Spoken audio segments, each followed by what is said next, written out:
Всем привет, меня зовут Паша, и на этом канале мы говорим, обсуждаем музыку.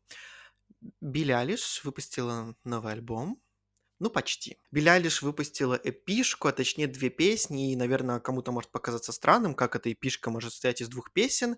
Может, на самом деле, формат EP, по-русски это мини-альбом, не ограничен, то есть эпишкой можно делать от 2 до 9 песен, и это все может называться эпишкой. Билли Айлиш выбрала то, что 2 ее песни будут называться Guitar Songs, и это формируется в EP, и оно выпущено именно под таким форматом, то есть даже на Spotify это как отдельный релиз, а не 2 просто какие-то обособленные песни. Это ее выбор, она имеет на это право. То есть, на некоторых премиях, где, допустим, нету ограничения минимального количества песен, она даже может подавать это как альбом. Но это все мелкие детали и не суть такое обсуждение. Просто, может, некоторые зададутся вопросом: "А чё это я такой щедрый и ради 2 песен видос мучу?" А потому что мне захотелось. Вот настроение такое. Да и, скажем так, Билли Айлиш с 2 песнями оказалась, интереснее, чем все новинки прошлой пятницы.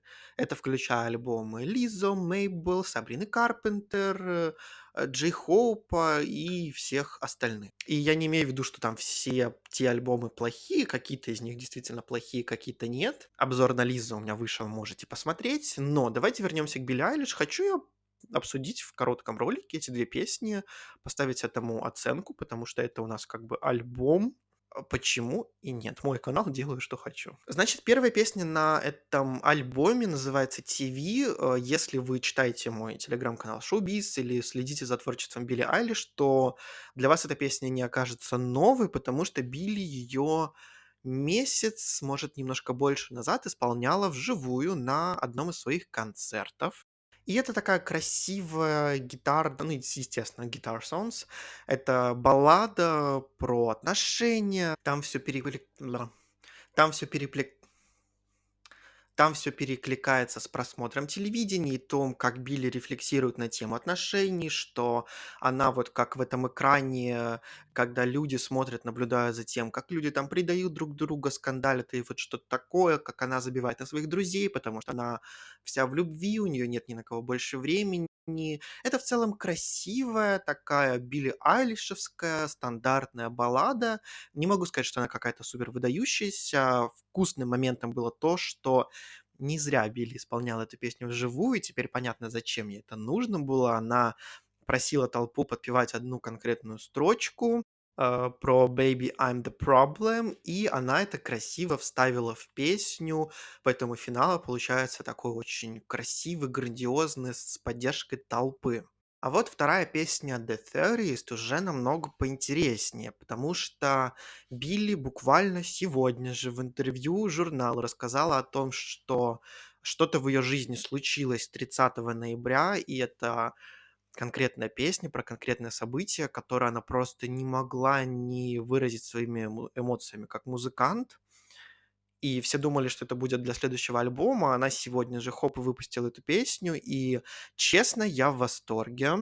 Это снова баллада, но при этом она так круто подана. То есть это вот, умение рассказать простую историю простыми словами, но при этом так эмоционально, красиво и четко, что ты полностью видишь эту картину у себя в голове. То есть она, по сути, рисует тебе ситуацию своей песни, своей лирикой, и это максимально здорово. Так как я понимаю, это конкретная ситуация про автомобильную аварию, которая случилась с кем-то из ее близких. Мы в тексте даже не понимаем, мужчина это или женщина, то есть это может быть ее бойфренд, друг, подруга, кто-то из родственников. Но это и не самое важное. То есть тут, Билли рассказывает про свои эмоции, про то, как эта ситуация произошла. У нас там есть даже такая, скажем, отсылка на пьяное вождение, потому что в песне "Happier Than Ever" у нас была строчка "You call me again drunk in your bands", а тут у нас есть строчка "I know you don't remember calling me". В целом можно это как-то сложить в одно, но суть в том, что произошла авария, и в первом куплете Билли рассказывает о том, как вообще все это произошло, что вот была авария, как она испугалась, как она переживала этот момент, как переживал этот момент тот человек, который попал в аварию. При этом во втором же куплете у нас тут больше конкретики, то есть, рассказывается история, что в тот же день по той же трассе в Лос-Анджелесе, где произошла эта авария с близким её человеком, Билли ехала и рассуждала на тему того, что странно, что в это время дня пробки, что она видела машины скорой помощи и даже не подумала о том, чтобы остановиться. И только к вечеру, видимо, когда она узнала про ситуацию, она поняла, кто это был, и она, по сути, просто проезжала мимо в этот момент. При этом после этого идет просто невероятный, потрясающий бридж, где она рассуждает уже, так знаете, после того, как все произошло, на тему того, а что могло случиться, а как могло стать хуже. То есть человек мог не выжить, он мог попасть в аварию, в другом месте, с кем-то быть в машине, задавить детей в каком-нибудь населенном районе. И в конце это все складывается в то, что она повторяет несколько раз "your life, your life, your life", то есть такая, знаете, как мантра, и при этом у нас, разгоняется гитара, и Финиас, который явно играет на этой гитаре, звучит просто бомбически. Мне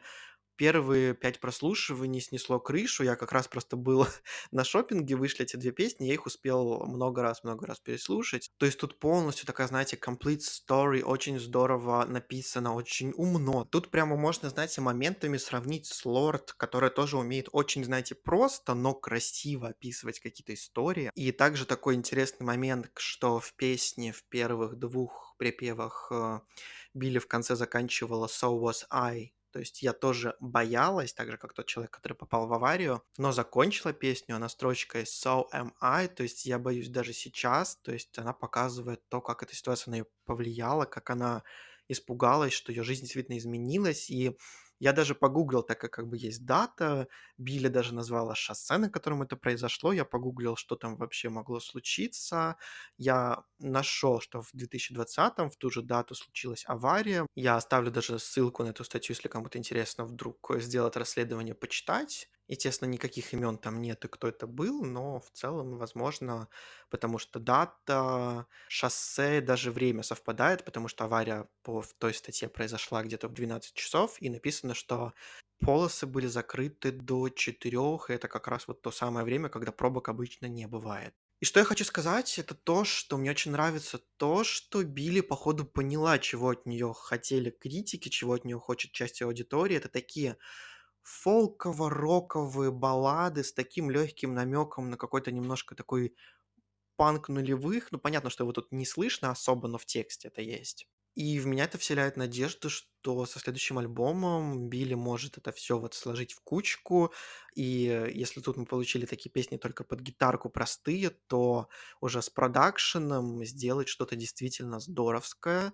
Конкретно этими 2 песнями она меня прям обнадежила. То есть если "Тивета" просто хорошая песня в рамках творчества Билли Айлиш, у нее таких много, то "30" — это прям вау. И так как мы это считаем, я это считаю как альбом эпишку, то оценку я ставлю 1. И, в принципе, даже могу разделить. То есть для меня где-то 70 из 100 песня "TV" и 90 песня "The 30". Поэтому, сложив это вместе, очень просто получается, что данной эпишке я ставлю 8.0 из 10. Круто, что вот так вот спонтанно, ну как, для нас спонтанно, для нее, конечно, нет. Билли выпустила 2 новые песни. Во-первых, напомнила о себе, во-вторых, показала нам очень крутой материал. Ну и вы тоже расскажите, как вам новые песни Билли Айлиш, понравились, не понравились, чё вообще как. Жду ваших комментов, как всегда, мне очень интересно почитать. А у меня на сегодня все. Всем спасибо за просмотр, всем пока.